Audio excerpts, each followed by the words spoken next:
What's going on, everybody? It's RPG, and man, today, do we have a good one for you? We're going to be talking about my 10 favorite rappers of all time. And much like the last list of overrated rappers, if you saw that, this list is completely opinion based. And also, this isn't my list of who I think are the 10 best rappers of all time necessarily. Would those two lists have some crossover? Yes, particularly at the higher end. But there are people on my top 10 favorite rappers of all time list that are not very technically skilled.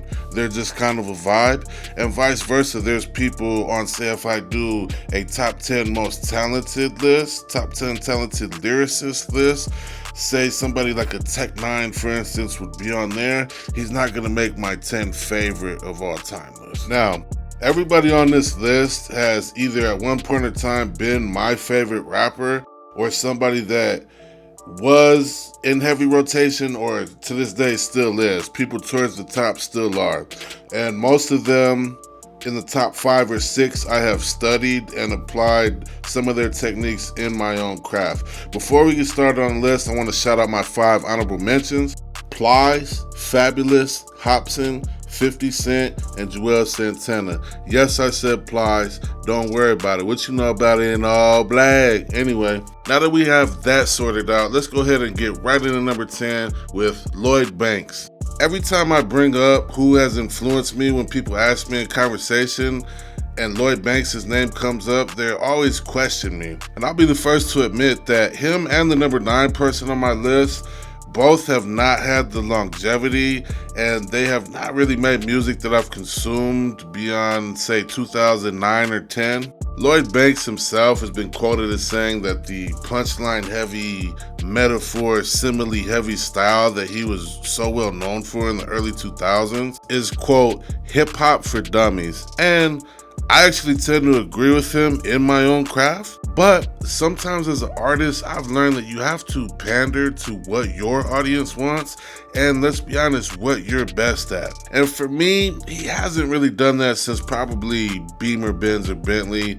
That being said, him and the number 9 artists on my list forever occupy a special place in my heart, because they were the 2 artists that first taught me how to rap. When you first pick up a pen and try to do this, you start in the emulation phase.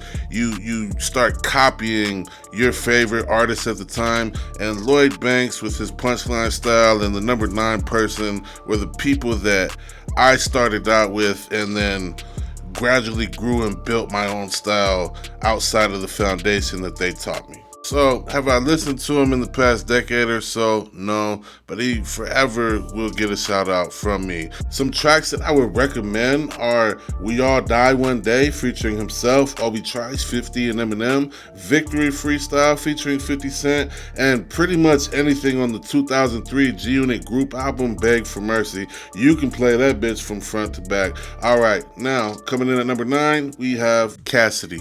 Cassidy and Lloyd Banks for me are forever connected in a special way for the reasons that I mapped out in the Banks section. I have Cassidy slightly higher because he also has iconic battles, particularly his battle against Freeway.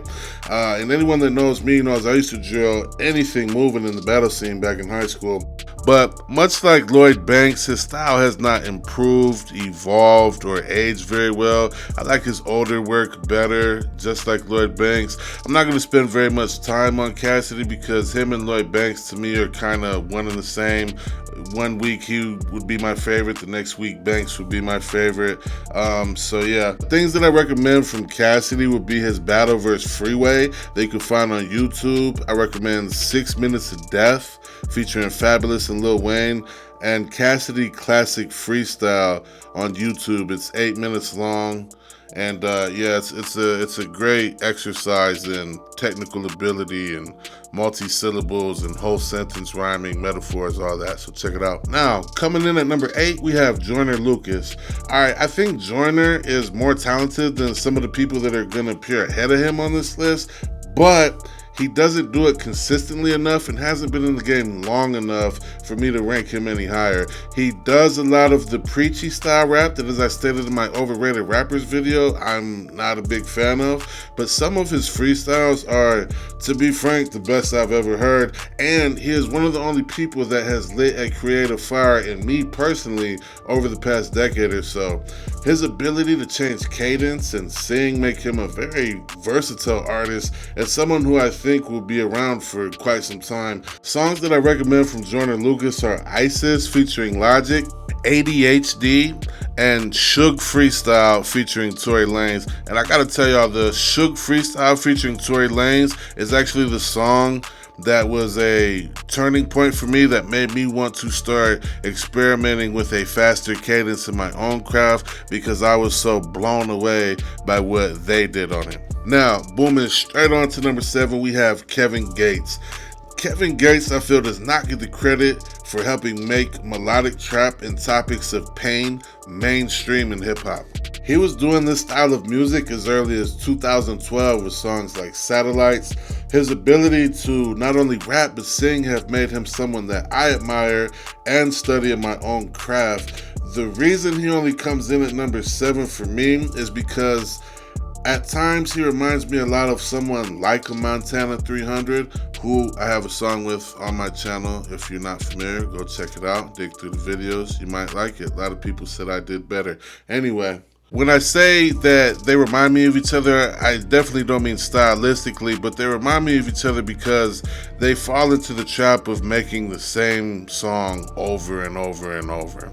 Gates is a far superior musician, but he does kind of fall into the same old things over and over again. So because of a lack of versatility, I have him at number 7. Songs I recommend from Kevin Gates are Two Phones, Off the Meter, Puerto Rican Johnny, and Let It Sing. Now, at number 6, we have Ludacris, and I'm actually disappointed that Ludacris wasn't able to sustain his run past 2010 or so, because if he had continued on the trajectory that he was on, he might have cracked my top 5 favorite list. I think part of the issue with Ludacris is he aged out of his sort of comical, larger-than-life aesthetic and persona, and when he tried to reinvent himself, it didn't really catch on.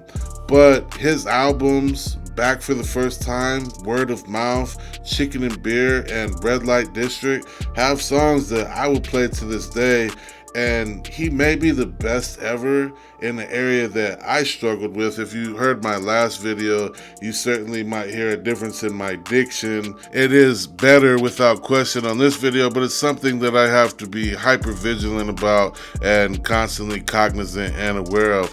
But Ludacris's diction, clarity, and delivery, you see how I did that, are among the best of all time in my opinion. Now, your average listener, casual listener, might not understand what I'm talking about, but everyone with a trained ear and or someone that's recorded a lot of music will understand what I mean. Just because you can rhyme words doesn't mean that you can record music. It's a learned skill in and of itself. Ludacris is someone that brings a lot of nostalgia for me, and he's from the era that I deem to be the best of all time. That could be a generational thing, but I think the talent from top to bottom and that era was among the best of all time. Now, some of my recommendations for Ludacris are RPM featuring Shauna, Twister, and himself, What's Your Fantasy, Roll Out, and P Poppin'. Now, if you watched my last video, you might be shocked that I don't particularly care for artists like Nas or Kendrick Lamar, and that I do have this person on my list as my 5th favorite listen of all time. And I'll admit, he's not the most technically skilled. He's certainly probably the worst rapper from a skill set standpoint on this list, but god damn it, is he a vibe, and he sure does have a massive catalog, probably the biggest on this list. Coming in at number 5, we have Gucci Mane. Not only do I relate with Gucci with some of his personal life, being that he was once very troubled with substance abuse issues and mental health and has seemingly overcome that, but the guy is just, like I said, an absolute vibe and an absolute machine with his output. Now, say what you want about Gucci LaFleur, but he has been in my personal rotation since 2006 and still gets plenty play for his old and new records to this day. We'll keep it brief. I can't really say that he's, this master lyricist, but some songs that I do recommend from Gucci Mane are, where do we start? Swing My Door, Kitchen, Photo Shoot, Oddfather intro, which he recorded from a phone in prison. It's pretty, go check it out. Peeping Out the Blinds, Steady Mobbin' featuring himself and Lil Wayne. I mean, the list goes on and on. He's a certified legend and one of the pioneers of trap music. Also a really good feel-good story, because for a while it was looking pretty dark for him. And like I said, I mirror some sentiments with him and some life things with him and experiences, as it was looking pretty bad for me at one point, and I have begun to turn it around. Now, he's also a low-key super A&R as well, working with people like Nicki Minaj and Migos before they really popped. So salute to the brother, nothing but love. Coming in at number 4, we have the only rapper from this era to make my list, which speaks volumes in and of itself, the timeless and iconic Tupac. Tupac, for me, is not only one of the most timeless and influential rappers of all time, but he's one of the biggest fixtures in pop culture, even to this day. They're still making content about this guy 27 years at the time of this video after his tragic passing in 1996. And had he lived a longer life, I'm pretty sure he would have went on to be a Will Smith level thespian or actor for the uninitiated, as well as a great rapper. A lot of people don't realize how short his actual run was. His first studio album, Tupacalypse Now, came out in 1991, and his last album that didn't come out posthumously or after his death was 1996's All Eyes on Me. So let's just think about that for a second. His album, Don Columinati, The 7-Day Theory, which had two of his biggest songs of all time, Hail Mary and Hit 'Em Up, came out after he died. Now, the only reason that he's not higher on my list is because he unfortunately didn't continue to make music. He was gunned down at 25 years old, but an absolute icon and has nearly 30-year-old records that I still play to this day. Songs that I recommend you check out are All Eyes on Me, If I Die Tonight, Hail Mary, Under Pressure, Shed So Many Tears, Ambitions as a Writer, and America's Most Wanted featuring himself and Snoop Dogg. Now, we're getting into the cream of the crop. These last 3 artists are the ones that I have studied the most and listened to the most. The next person is probably the one that I listen to the most these days.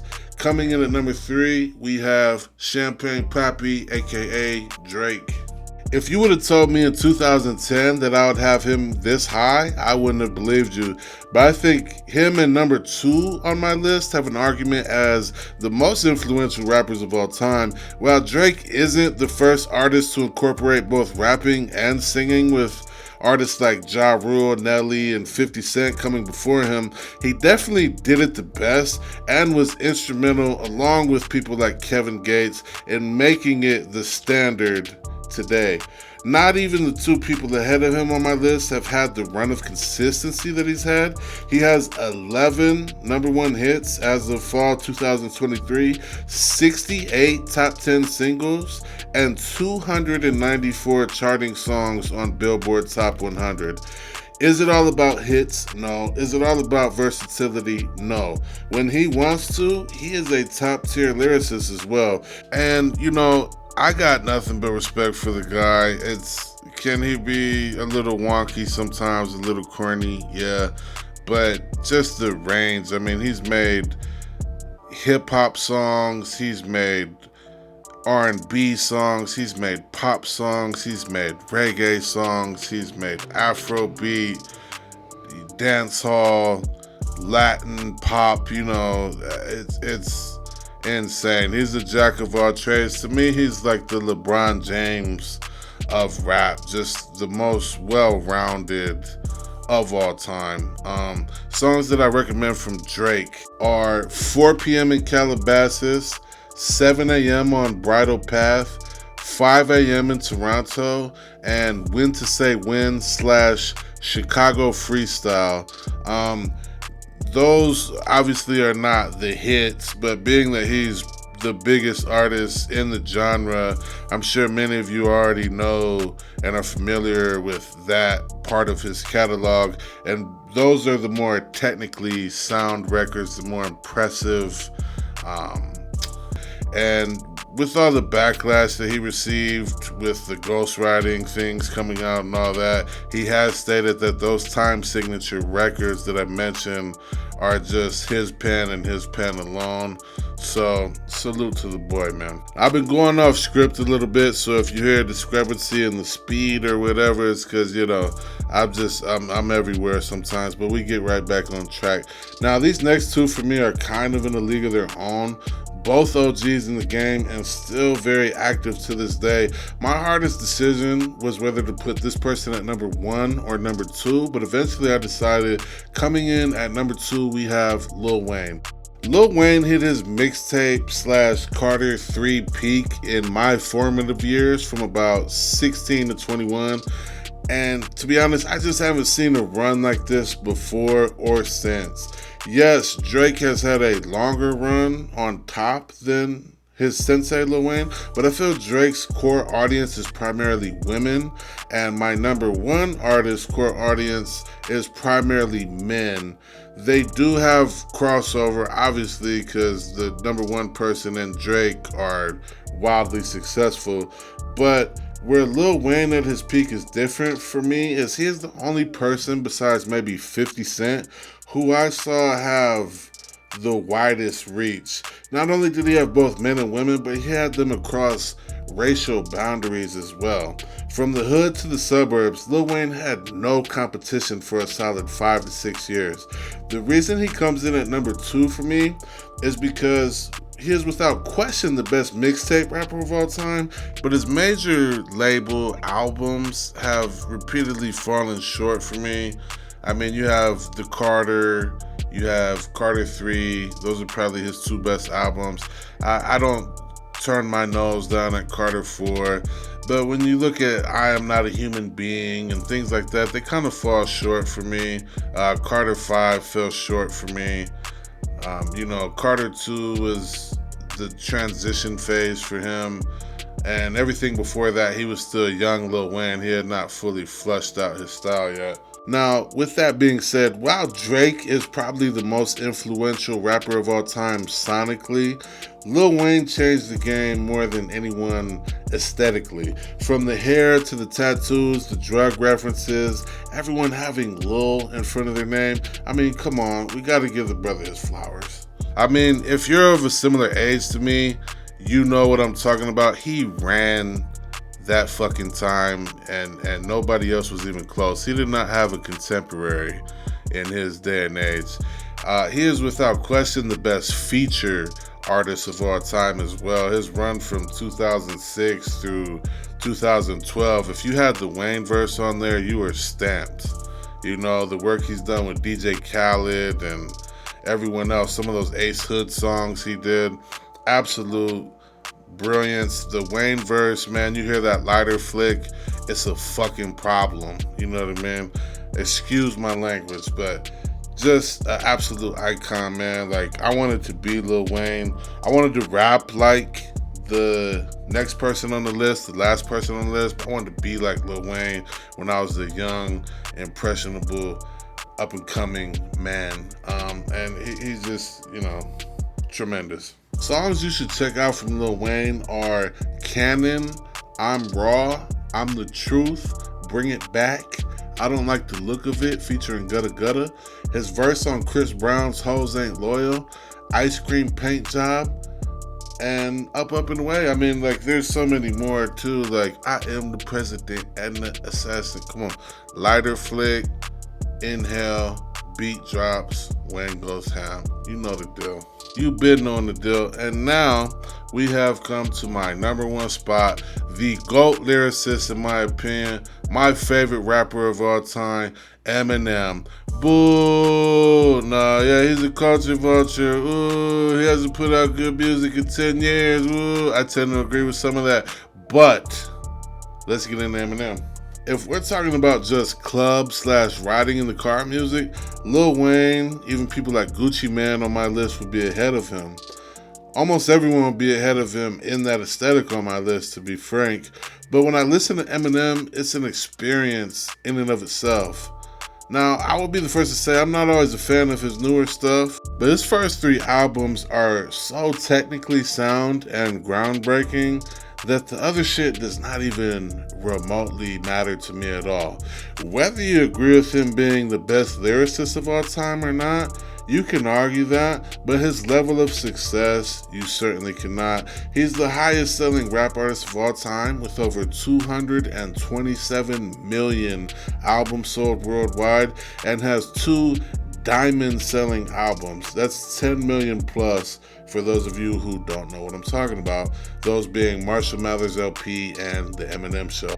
His vulnerability, anger, lyrical prowess, and propensity for the bizarre make him my favorite rap act of all time and favorite artist of all time, alongside Lil Wayne, Drake, fellow weird guy Michael Jackson, and Kurt Cobain. I mean, for Eminem to come up in late 80s, early to mid 90s, Detroit, Michigan, as a white boy rapping, I mean, he had to overcome a tremendous amount and was met with a tremendous amount of scrutiny.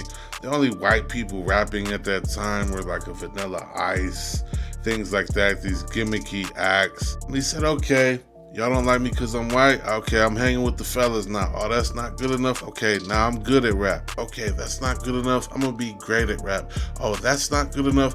I'm going to be the best, most technically sound lyricist of all time. With the background that he had. Did other people have a hard background? Yes. Most every artist that is tremendously talented is different and comes from a troubled background. We touched on Gucci Mane and the similarities I feel with him. Lil Wayne lost his father at an early age, shot himself in the chest at an early age, and later came out to reveal that that was actually a suicide attempt. You know, a lot of these artists come from a rough background, I get it. But just from someone who admires and thrives in the technical aspect of rap, to me, Eminem is head and shoulders above the rest, and that's why he's number 1 on my list. Songs that I recommend are basically his first 3 albums after he was signed to Dr. Dre, front to back. However, if you want specifics, I recommend Role Model, Marshall Mathers, Kill You, Kim, Drips, Puke, Bad Meets Evil featuring Royce da 5'9", not the whole tape that they made in 2011, but the song that was on the 1999 Slim Shady LP, Who Knew, Criminal, and Weed Lacer.